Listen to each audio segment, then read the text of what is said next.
it doesn't matter how you speak. It doesn't matter who says yes to you. In 100 no's, you get one yes. So I always believed and continued and believed in my strength, continued to build my confidence and hoping that one day the yes is going to come. And it did come.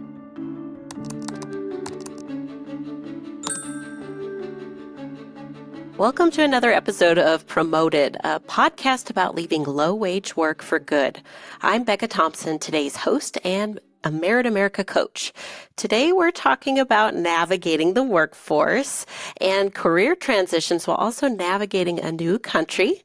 I'm excited to introduce today's guest, Pamellah, who after moving to a new country with her husband and family, entered the workforce and started a career transition into a new field. Welcome to the show, Pamellah. Thank you so much for having me. I'm excited to be here and, talk about my journey.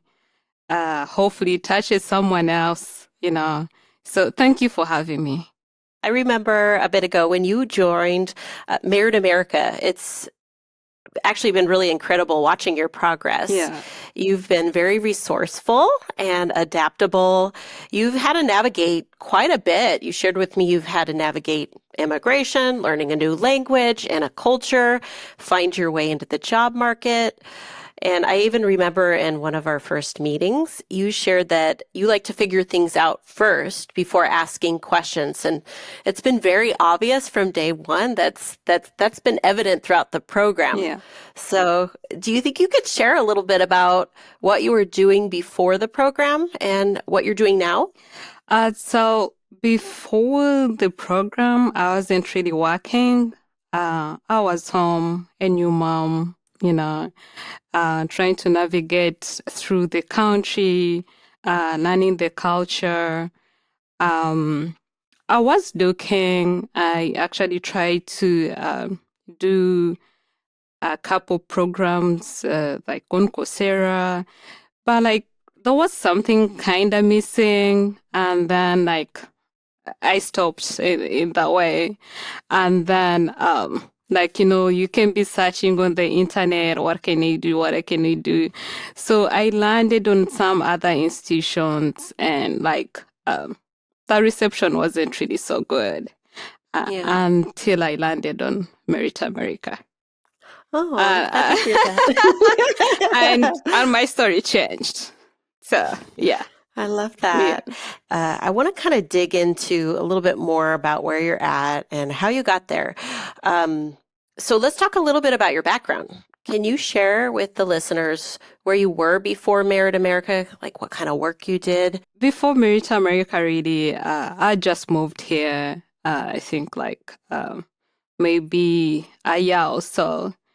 But then before moving to USA, so I was working as an operations manager, but I also had a manager, above me. So, but also growing up, I had aspirations for a stable career, and that kind of drew me to data analytics maybe.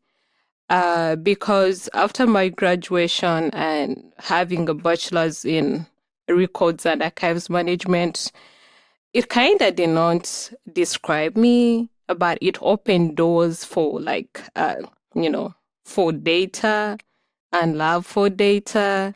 So I did a database, but something was still missing. It still did not define me. And I did that before moving here in USA. At the time, I was living in UAE, United Arab Emirates, and I lived in Dubai City. So when I did database, I didn't feel I didn't feel like my needs were met. But still, doing that also, along the way, I met so very many challenges, but I found a way of getting through them, and here we are. That's awesome. Yeah. What would you say were some of your biggest obstacles that got in the way of getting to your main goal Mm-hmm. with work? My biggest obstacle was like the recruiters, decision makers having to, you know, to look at your accent, So for me, my biggest obstacle has always been the accent, like someone not really taking you up because of the skills and the experience that you have, but rather how you speak, and not having like US experience. So Mm. that kind of eliminates us, and for me that was the biggest challenge, that even like on the entry level jobs that I was looking at, they also didn't want me because of my accent, but I had the skills, I had the experience. And and another thing was also like where I've been now, in my workforce, it's like I had now reached like mid-level, closer to senior level. But now it's brought me back to like being, and yes, to entry jobs, which I also did not get. So that has been my biggest obstacle. But like would wake up in the morning, tell myself, it doesn't matter how you speak. It doesn't matter, who says yes to you. In 100 no's, you get one yes. So I always believed and continued, and believed in my strength, continued to build my confidence, and hoping that one day the yes is gonna come, and it did come. Yeah. So I had obstacles, yes, but at the end of the day, I'm here happy. Yeah. Yeah. I love that. And and I appreciate your openness and honesty and transparency about your experience navigating a new culture and country and some of the challenges that came with it, especially coming from a background in operations management. You had a ton of work experience, but sometimes when you relocate, sometimes you have to gain new skills to make yourself accessible to the new jobs that are there. What was that like navigating a new country while also being a parent too? Yeah, I mean, starting a new career and being a mom and in a new country, um, it was overwhelming. I felt like that days whereby like balancing learning and responsibilities at work. Yeah. I know, like we discussed this when I was in the program, and you kind of wanted like to know like how I do it and stuff. It was really challenging, but at the end of the day, I kept telling myself, reminding myself why I was in the program in the first place. You know, so I did some scheduling, and then also my husband was there helping me. It was challenging, yes, but at the time I needed to like plan. I would set time with him, and then he would help me.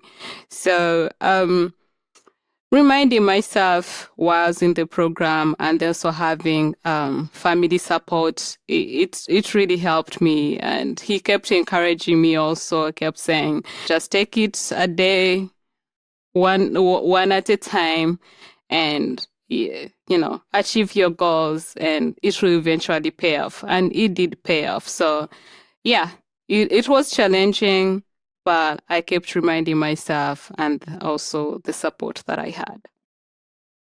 Yeah. Yeah. And I remember even during the program, there were times where you didn't have someone to watch kiddo at home. And so but you still made it work. And so those are some of the challenges I think a lot of parents run into is how do I navigate the workforce? How do I look for a job? How do I pursue some additional learning so I can find a job when I have a little one at home? And you managed to do that. Yeah. And I know it wasn't easy. No, not easy. Now, I know you had been looking for a job for a while, even after the program. So I want to know a little bit more about how did you handle things like rejection or setbacks in your job search? You're very tenacious, but what were some things that helped keep you moving forward, gave you encouragement, or motivated you? Looking for a job is never easy. And also like, especially like when we started saying like you're in a new country and the only person maybe that I know is my husband. So, you're trying to build new connections, getting to know people. And then, of course, you have to look for a job. So I think uh, job search all over the world, that is not a situation that anyone wishes to be in. So it's not easy. So for me, handling the rejection, I kept telling myself, you're either comfortable now or you go out, keep looking, and that will define you tomorrow. But if you feel sorry for you today, this situation is not going to end. It's going to strain you forever. And also I kept telling myself, you're not doing it only for you. You're doing it also for your family. Your family is also looking at you. So, and I kept telling myself, look at where you've been. You did not just come this far to reach this far. So for me, the rejections, yes, do hurt, but you have to still go back and talk to yourself and let yourself know that you either choose comfort now and keep suffering or go out, deal with the situation, and you're happy tomorrow. So for me, yes, that's how like I handled rejections. Like I said, no rejection is good, but you take it as positive feedback. Otherwise, you may never know what your weaknesses are. So I kept working on myself, didn't give up, trained myself more, practiced more, prepared for interviews, talked to myself in the shower. You definitely put the work in. Yeah. And that resiliency, it sounded like it's deeply rooted in your why, which is also, I'm here to support my family. This isn't just about me, it's about other people. And so maybe having that motivation not just placed for yourself, but within your family, I think that's a really cool thing to share. What advice would you give to someone, maybe they're in a similar situation, who might be struggling with starting a career transition? What advice would you give them? Starting a career transition, there are a lot of things that you have to go through, and there is also a lot of talking to yourself, like, am I doing the right thing? Is it going to pay off? But what advice I can give to someone is that it doesn't matter when it happens. But when it is that moment and you realize and you need a career change or transition, just do it. Don't be discouraged. Find your support system. Career transition is inevitable. Somewhere once you talk to yourself and find that this is the time you're thinking about it and you feel like it's the time to switch careers, just go for it. That's great advice. We'd also love to learn a little bit more about what you're doing right now, more recently. So are you able to share a little bit more about your new role and how you landed the job? So currently I am doing something. I'm a life and health insurance agent, and I love the job because I'm passionate about helping people, find what they want, So I like to help people, and I feel like this role is really like describing me now. When I started my career early in those days, I think 2012, I started as, a sales agent in an insurance, and I didn't like it because it was more like you have to go and, tell people they need to have insurance. But now it's not the role. The role is people come to me so I can educate them. Come to me for advice. Come to me for help. So, and this is what I've always loved, like being in a position where I can help someone, where we can figure it together. So I love my job. It's what I've always wanted, like being in a position where I can advise someone, where, we can figure it out together. I actually landed the job through my husband. He applied for some job, and then some lady called her. And then my husband was like, oh, no, that's not the job that I applied for. And then my husband was like, but I know the good candidate for you. But I'd had my husband speak on phone. So before my husband could come and say, hey, this is the job. And then I asked him, oh, by the way, the other job you're talking, he said, yeah, I told the lady I have a good candidate for you. And the candidate is my wife. She has, experience in insurance as an underwriter. She has experience in insurance as an agent. So she would be good. And so they gave me the details. I applied for a job. I went for the interview. And from the interview, I actually didn't really think my boss would hire me, because being in a position where you have to advise people, and then they have to understand your accent, So my boss was kind of like worried about that.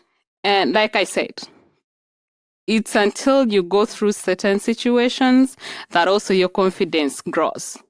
I remember confidently telling my boss in an interview, I told him, I understand how worried you are about my accent, but I need you also to understand that people have come to me so I can help them find a plan that meets their needs. Don't mind about my accent. You've not come for my accent. You've come for a plan, and I'm here to help you. My services to you are free. You only pay for your plan, and for me, I get paid by insurance company. So I'm not charging you for consultation. I'm here to help you. Do you want a plan? You want my accent? I love that. and, and I don't know, maybe that went into his head, and like 5 days later, he asked if I was still interested in the job, and I said, yeah, I am. You touched on a couple of things that I wanted to name that really stood out to me. You mentioned that your husband kind of helped network with you for the job that you got. And that's something that I think folks often forget, how important it is to utilize your network. And sometimes that's family. That could be somebody who knows somebody. So I love that opened a door for you. Yeah. And I also love that you advocated for yourself despite any concerns about your accent. That's like, I know the product. You come to me for information about the product and to get advice on this thing. You're not coming to me because I have an accent. So I love that you named that and you called that out in that self-advocacy, because I think sometimes we need to be reminded that you bring a lot to the table, and so you're highlighting all the skills that you bring. Thank you. Looking ahead, what would you say is next for you? Are there any career goals or projects you're excited about that you want to, that are part of your career path goals? Looking ahead, I'm thinking, and I know me and G have shared this, and I think I told you before, and we kind of laughed about it, but I believe that one day I'm going to be a staff of Merit America. That part, I know. I know. So for me, I think at the moment it's settling my job, learn the culture, interact with people, get to know get to know people here, make my connections, because I'm also not doing this job for doing the job, but also there is love there. And I'm thinking, if I know this business properly, I'm looking at it being my retirement. So opening my own agency, and keep helping people. But also, I believe in years from now, I'm going to be part of Merit America. I love that. Yeah. You would make a great coach. Well, I appreciate you sharing so much about your journey of resiliency, pivoting when you needed to, and advocating for yourself. It's been an absolute privilege working with you. So I appreciate the time that you've put in at Merit America and here. So thank you, Pamellah, for sharing your story. I know it's going to inspire other folks who are thinking about making their leap into their new career. Thanks for tuning in to this episode of Promoted. If Pamellah's story resonated with you and you're interested in exploring how Merit America can guide you toward a rewarding career, visit our website at www.meritamerica.org. Stay tuned for our next episode.